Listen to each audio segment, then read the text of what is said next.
নবীজি একটা বিড়াল ছিল, নাম হচ্ছে মুয়েজ্জা। নাম কি? মুয়েজ্জা।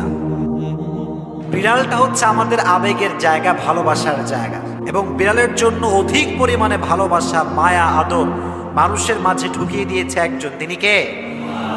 বিড়াল পোষা এটা জায়েজ, তবে কিছু বিষয় খেয়াল রাখতে হবে।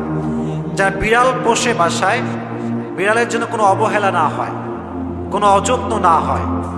বিড়াল যখন খাওয়ার প্রয়োজন, খাবার দিতে হবে। তার যত্নের প্রয়োজন, যত্ন করতে হবে। ঘুমানোর জায়গা দরকার, তাই ঘুমানোর জায়গা দেওয়ার দরকারটা আছে না নাই?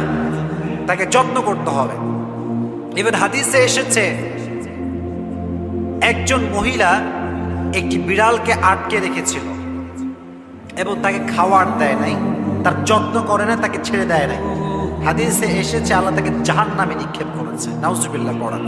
যে ব্যক্তি প্রাণীর উপরে দয়াবান হয়, যত্নশীল হয়, রহম করে, আল্লাহ তার উপরে রহমশীল হয়ে যায়। সুবহানাল্লাহ।